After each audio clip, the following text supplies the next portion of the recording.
Welcome back into another episode of the Spaceman 2.0 Phoenix Truth Rising Show, here to help you grow in the knowledge and wisdom of truth, and the truth will set you free. And by exposing the Illuminati's plan of world conquest is the death knell to the New World Order. So, with that being said, we're going to get back on into Through Darkness and Light, Endless Cycles of the Divine Plan, Volume 1.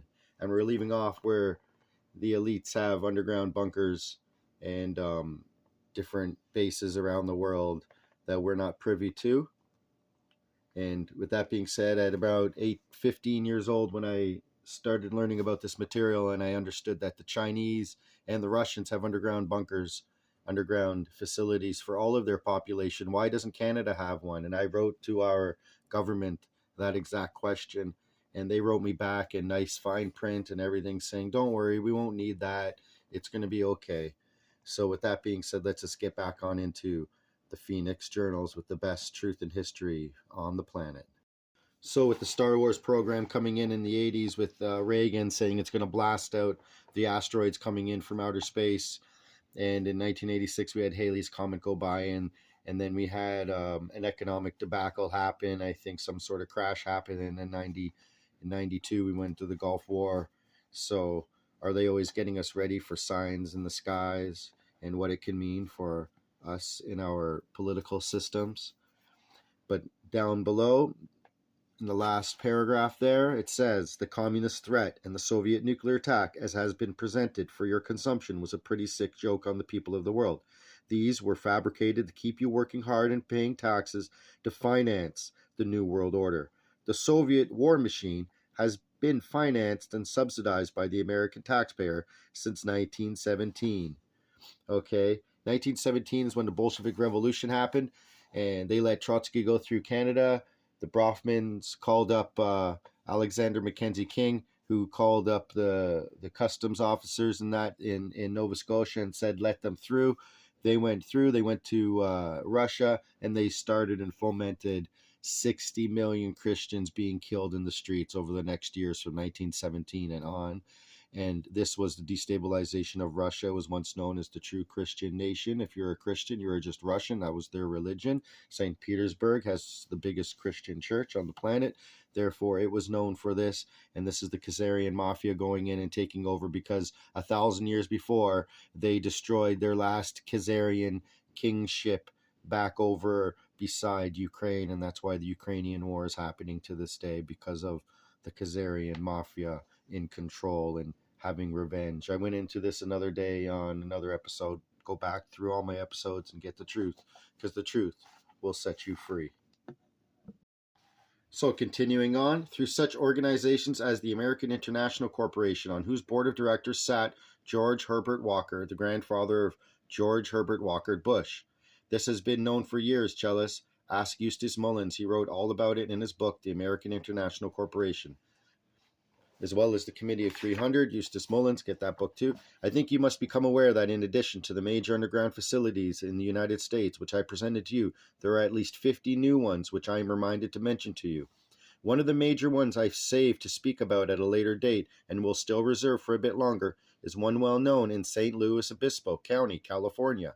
It is the AT&T Pacific Long Lines facility off a road recognized as Los Osos Valley Road. I only give this as identification for ones who would recognize the location, though we the people would never be allowed entry, for this one is a major elite refuge and belongs to one of the most massive factions in your global conspiracy. Since the touting is all toward peace and no more threat from the Soviets, it means that there is full expectation of massive asteroid blasts. This means that there must be heavy construction at depths deeper even then for atomic bomb protection. Stop it, Dharma. I do not tell you this to ruffle your feathers, Chellis. I can easily divert anything from your location to stop the Fright Night. So stop the Fright Night response. By the way, the specific installation belongs to the Galen organization and is called Eagle's Nest. This information is right out of California Specialized Training Institute files. By the way, call a law firm by the label of Sinsheimer, Schebolhet, and Baguette in St. Louis Obispo, and maybe you can make your reservation if you live in the area, for everyone should be prepared.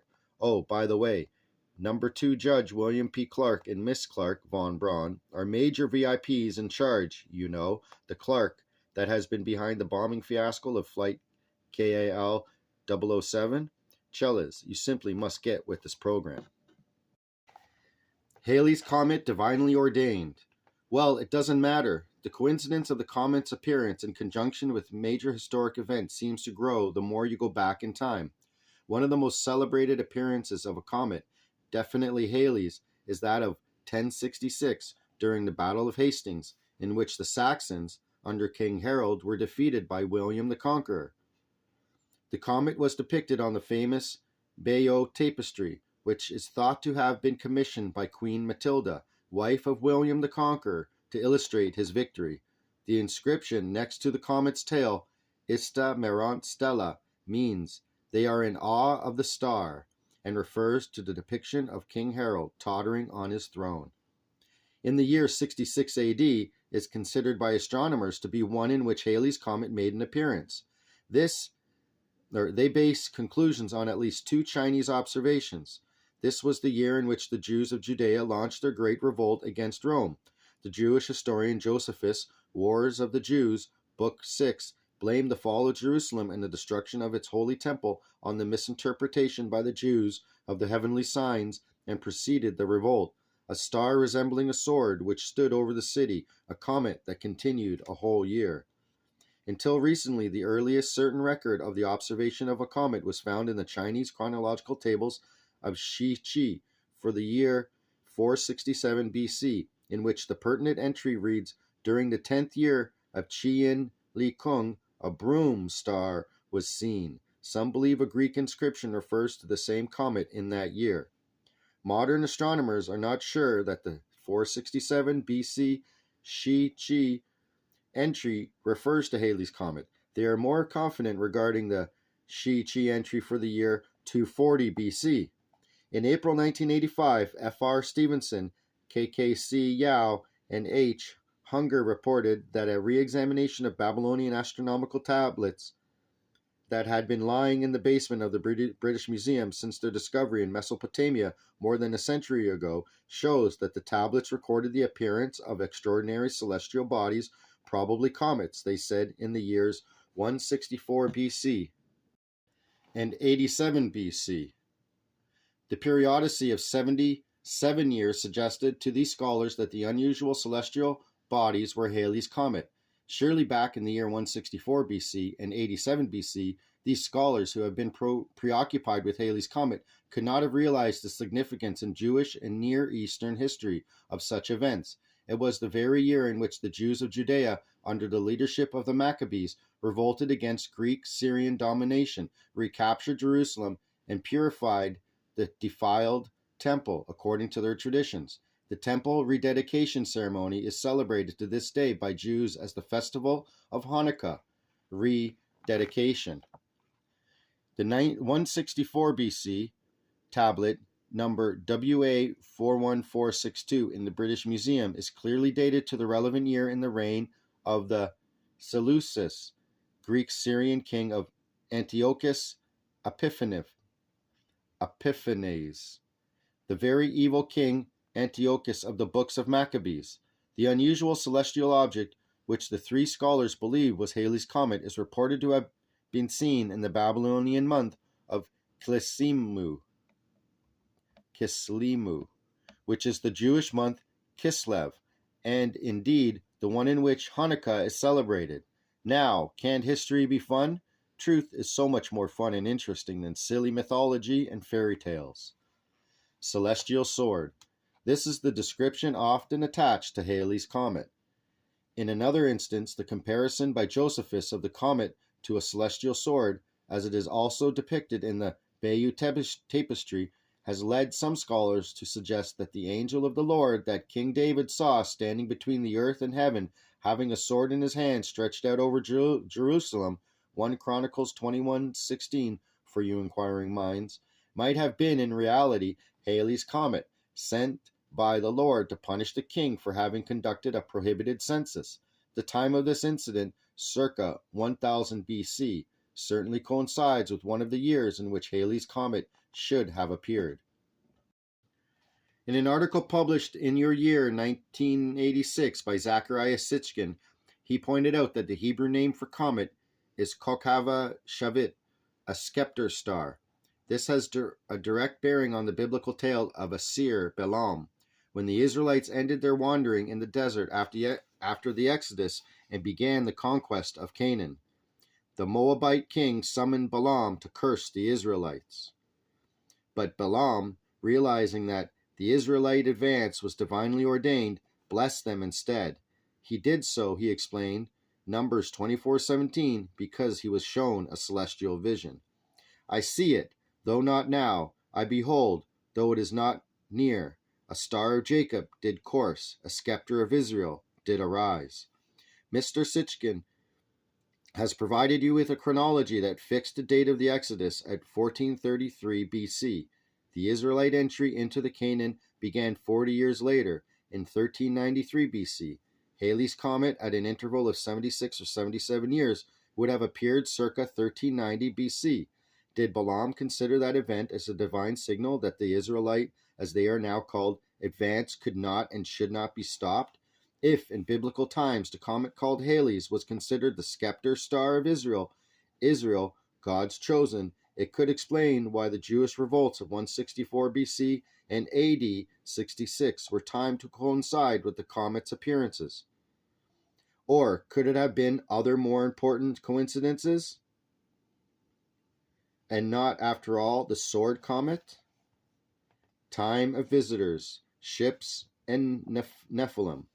You will be wise in the remembering as we unfold this, that this Nibiru passage between Jupiter and Mars once every 3,600 years causes great disruptions. When this planet of God begins to move close to Earth, the Nephilim begin to make the journey to your planet in increasing numbers. Thus, you will find craft abounding, visitors abounding, and guidance, as well as practical assistance to God's chosen, Israelites abounding. It is significant that in spite of the crushing defeat of the Judean revolt by the Romans in AD 66, the Jews took up arms again.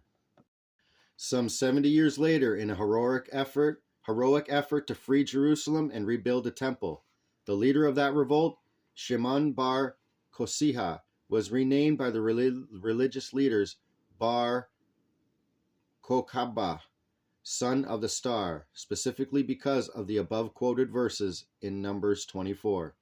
I want you to use your heads now and don't go bonkers with your calendars and calculators. There are other cycling planets and orbiting heavenly bodies besides Nibiru, which massively impact your globe.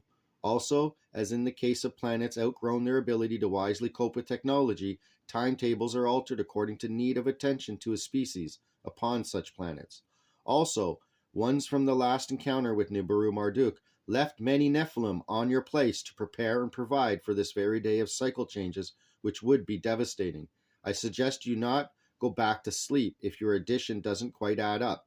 You do not have good records in your place, and other things from cosmic aspect can be changed in the blink of an eye. It is obvious that the revolt the Romans put down after some 3 years in AD 135 was also intended, as was the Maccabean one, to achieve the rededication of the temple by the time of the return of Halley's Comet in AD 142. The realization that you, in 1986, have seen and experienced the return of a majestic celestial body that had great historic impact in the past should send a shudder down some spines. However, in 1986, Halley's Comet visit didn't see a rebuilt Jerusalem in Jerusalem, did it? What could that mean?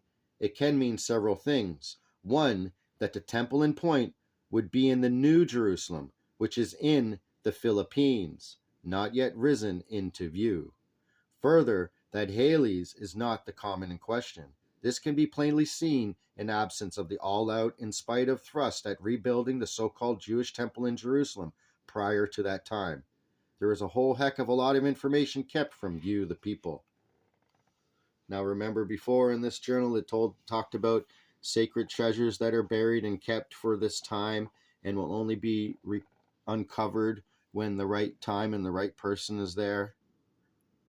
And the Philippines has been known to have the Yamashita gold, and Marcos and President Reagan were looking for that at that time. We're going to start a new dollar to back it by gold and get out of the conflicts of the Illuminati banker cartel. And hence they gave Reagan, I think, Parkinson's after that. Now, how far back does this messenger called Hailey's go? According to the Sumerian creation epics, it goes all the way back to the time of the celestial battle. Hailey's Comet and its like are truly the messengers of Genesis and were known as such. Our solar system.